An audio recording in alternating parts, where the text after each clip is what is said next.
네, 여러분, 우리 이어서 계속 해보겠습니다. 55번. 국세와 일반 채권의 관계인데, 세 문제 나왔죠? 두 번에 한 번 꼴이다라고 보시면 될 것 같아요.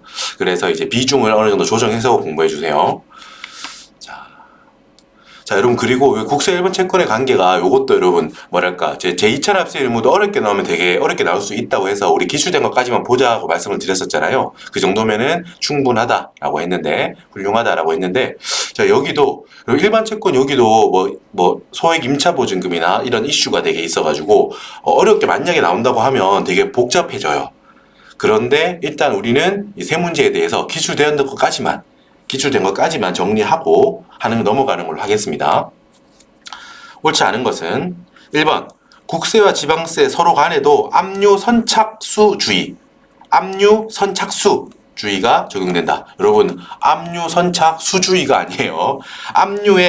압류를 선착수했다. 우리가 착수했다. 어떤 일에 먼저 착수했다라고 하니까 국세와 지방세 상호 간에도 압류를 선착수했으면 우선된다. 이런 게 적용된다는 뜻이야. 압류 선착수주의가 적용된다. 일반적으로 맞는 표현입니다. 피상속인이 조세 체납이 없는 상태에서 설정한 저당권 등에 담보된 채권은 비록 당해세라 하여도 우선할 수 없다. 맞는 표현인데, 여러분, 당해세라고 하는 표현 있죠? 당해세는 그 재산에 부과되는 세금을 말해요. 그런데 일반적으로 당해세가 우선되는 경우가 많은데, 이 경우에는 당해세라 하더라도 우선할 수 없다라는 거예요. 상속세 등 그 재산에 대해 부과된 국세, 당해세는 피상속인이 조세 체납이 없는 상태에서 설정한 저당권 등에 담보된 채권보다는 우선하지 않는다. 결국 2번 이게 맞는 표현이거든. 당해세가 많은 경우에 어떤 다른 세목보다 우선한다. 이런 제도가 있어요. 이런 그 규칙이 있는데 이 경우에는 아니다라는 표현을 하는 거예요. 당해세. 재산에 대해 부과된 국세, 당해세라 하더라도 어떤 경우에는 우선할 수 없다. 피상속인이 조세 체납이 없는 상태에서 설정한 저당권 등에 대한 채권에 대해서는 당해세도 그것보다는 우선할 수 없다라는 거예요. 표현 자체로 잘 받아들여 주시고 4번 압류와 관계되는 국세 및 체납 처분비는 교부 청구된 다른 국세 및 체납 처분비보다 우선하여 징수한다. 맞아요. 압류 관련된 걸 제일 먼저 한다는 거예요. 교부 청구는 여러분 기억나세요? 국세징수법에서 어떤 거였어요? 내가 있어. 국세청이야. 나도 이 납세자한테 받을 게 있어요. 근데 예를 들면 연장 같은 거 해주잖아. 나쁘게 한 연장 이런 걸 해주고 기다리고 있는데 예를 드는 거예요. 다른 데서 압류가 들어갔대요. 여기에. 그럼 어떻게 해야 돼? 교부 청구를 할 수 있다고. 교부 청구가 뭐였어요? 거기 압류하셨군요. 저도 받을 게 있거든요. 같이 압류하는 건 아니고 혹시 먼저 압류하셔가지고 다 충당하시고 남는 게 있다면 저한테 교부 해주실 수 있을까요? 라고 요청, 부탁할 수 있다고. 그게 교부 청구였죠? 교부 청구는 당연히 교부 청구에 관련된 국세는 당연히 좀 순위가 밀리는 거예요. 내가 압류를 했어. 그럼 그거에 관해서 먼저 정산을 해야지. 하고 나서 남는 게 있다면 교부 청구 들어온 것도 좀 챙겨주는 거지. 압류한 입장에서 보자면. 그죠? 5번.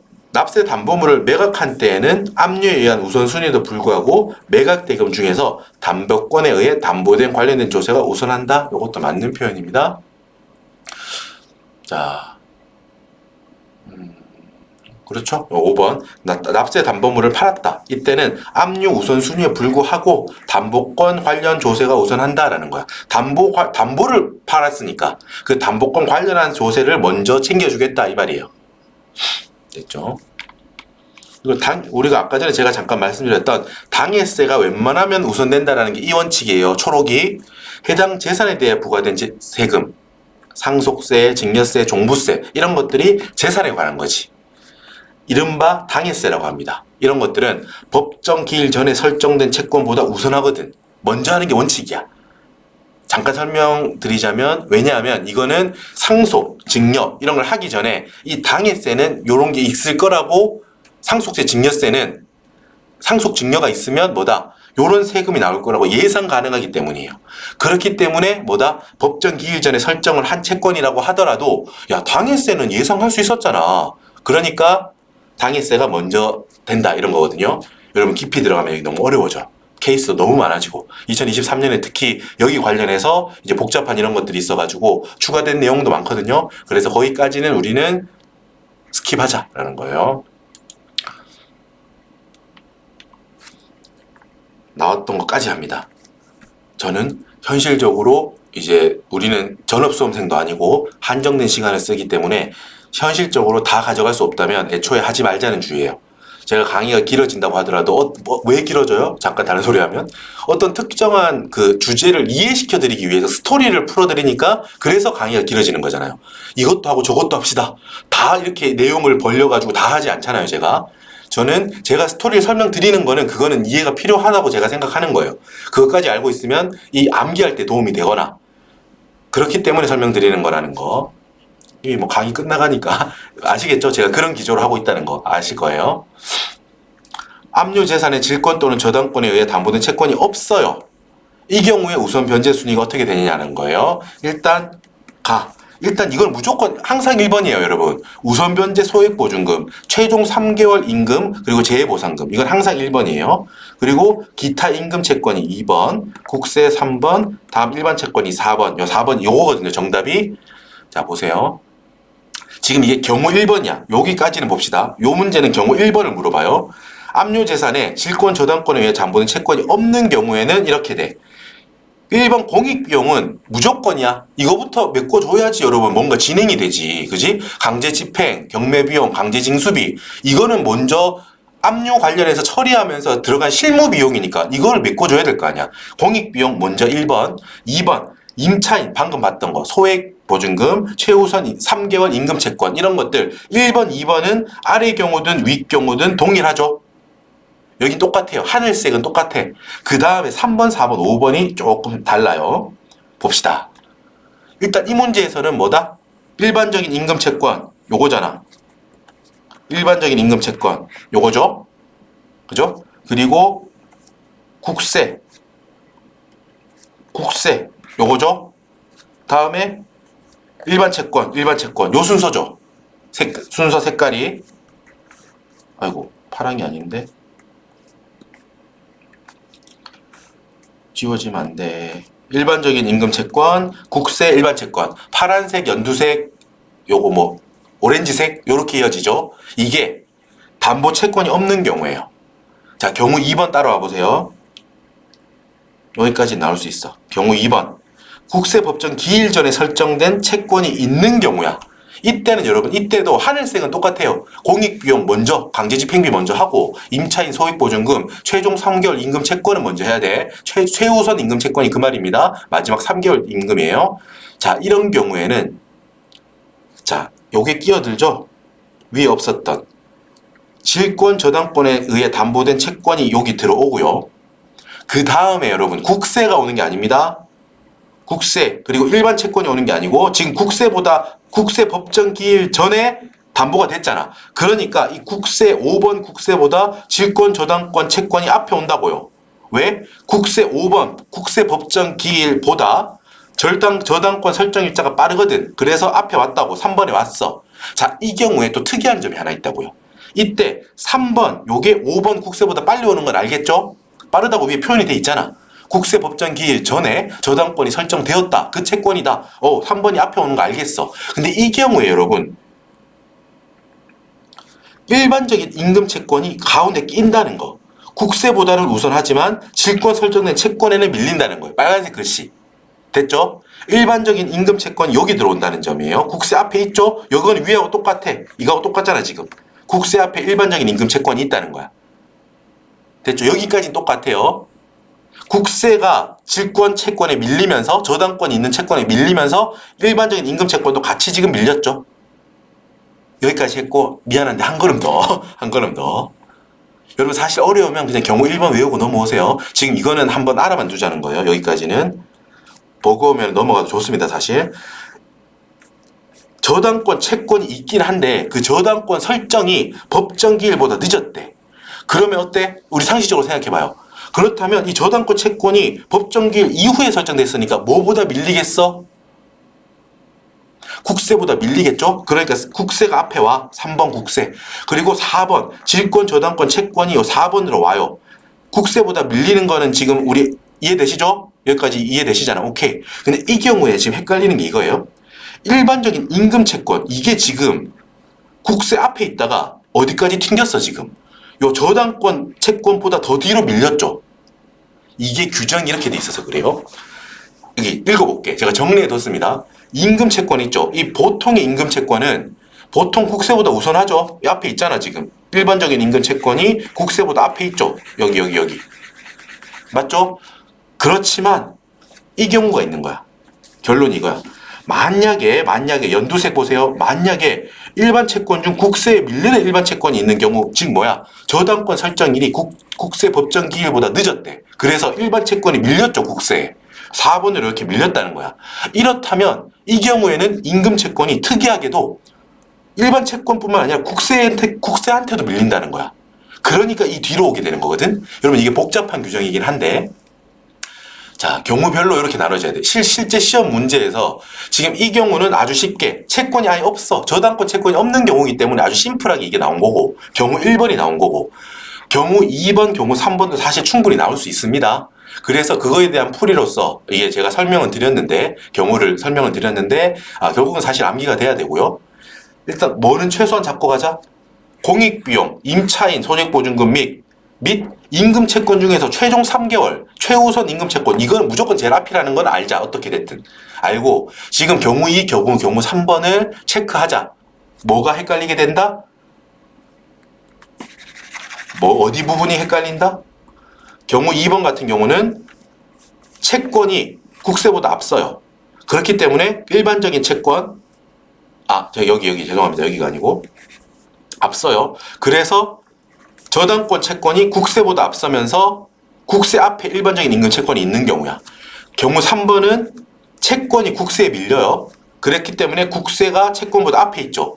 이 경우는 일반적인 임금 채권도 영향이 간다는 거야.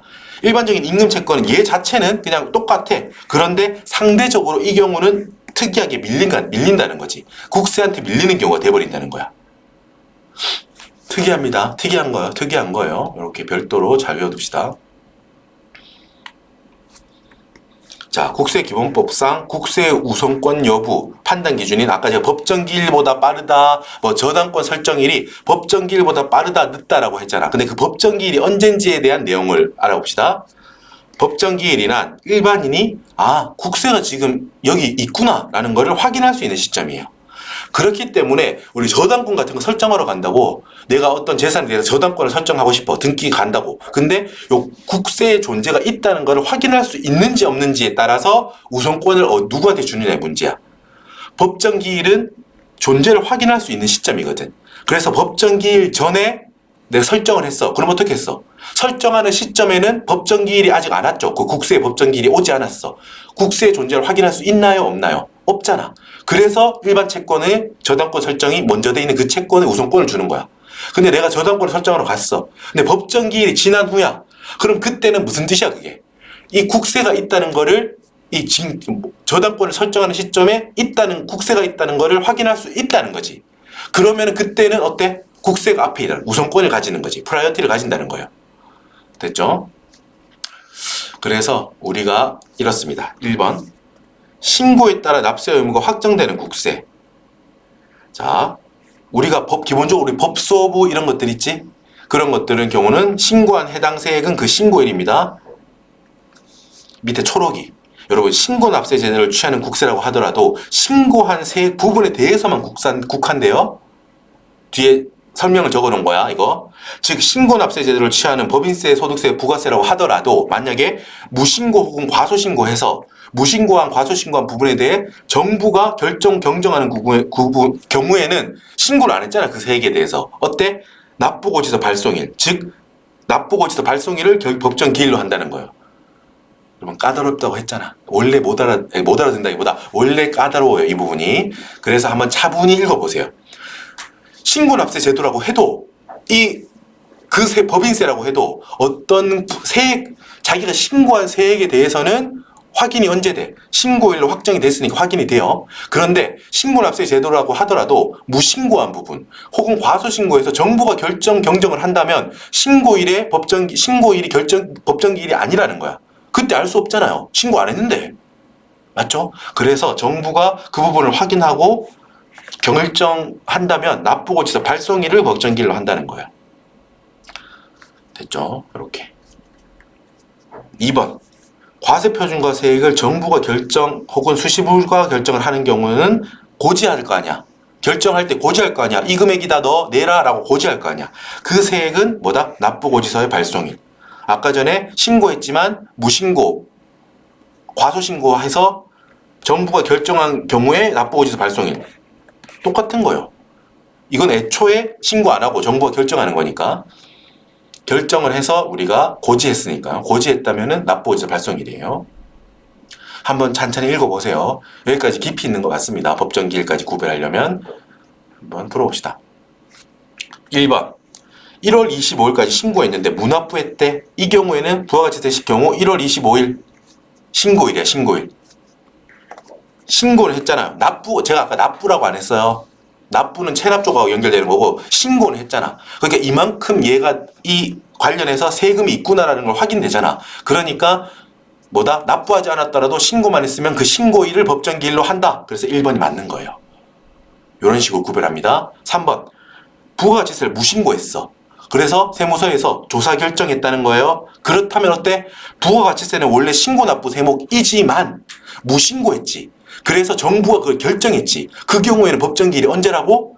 납부고지서 발송일이라고요. 단순히 세목에 따라서 법정기일을 정할 수 없어요. 법정기일은 그 세액에 대해서 확인을 해야 되거든. 일반인이. 3번. 요거잖아. 무신고한 경우 3번. 납부고지서 발송일이죠. 4번. 1월 23일에 과소신고했어. 빠뜨린 게 있다는 거야. 그때 세무서에서 증액해서 경정했다는 거야. 그때 고지할 때는 최초 신고한 세액에 대한 법정기일은 1월 23일. 이게 무슨 소리야? 과소신고했어요. 처음에. 과소신고했어요.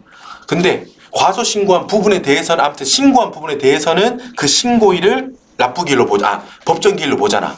빠뜨린 부분에 대해서 정부가 경정을 했다면 그 경정한 부분에 더 내라라고 한 경정한 부분에 대해서는 납부고지서 발송일이잖아. 그죠? 그러니까 요 표현을 잘 봐야 돼요. 최초 신고한 세액에 대한 법정기일은 1월 23일이야. 근데 고지시에 빠뜨려서 경정한 부분에 대한 법정기일은 당연히 납부고지서 발송일이겠죠. 밑에 써놨습니다.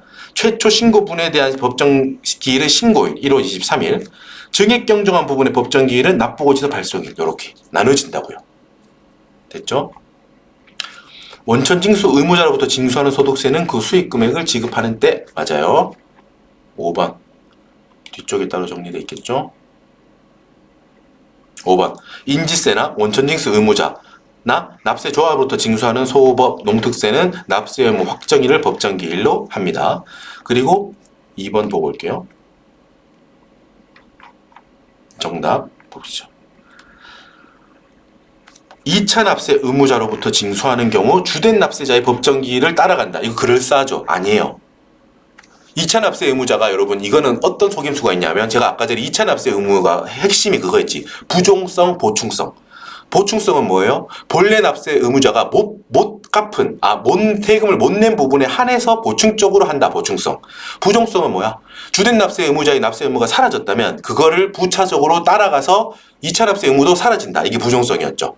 그래서 그게 머릿속에 있으면 주된 납세자 의무자 거 다 따라가는 거 아닌가? 아니에요. 2차 납세 의무자로 징수를 했다면은 뭐다? 2차 납세 의무자로부터 징수하는 국세는 역시 2차 납세 의무자한테 보낼 거잖아. 야, 본래 납세 의무자가 못 냈거든? 못 낸 부분에 대해서 너 내? 라고 고지할 거거든? 그 발송일이에요, 요거. 2번이 그럴싸한데 정답이 아닌 케이스죠, 이게. 문제 나왔던 거니까 다시 나오면 맞출 수 있도록 합시다. 2차 납세 의무자는 다르지 않아. 그냥 너 모자란 부분 보충적으로 내라고 고지하는 납부고지서의 발송일을 법정기일로 합니다. 오케이. 자, 이렇게 정리할 거예요, 여러분. 수고 많으셨습니다. 쉬셨다가 다음 주제 뭐죠? 수정신고, 기한후 신고, 경정청구에서 뵙겠습니다. 수고하셨습니다.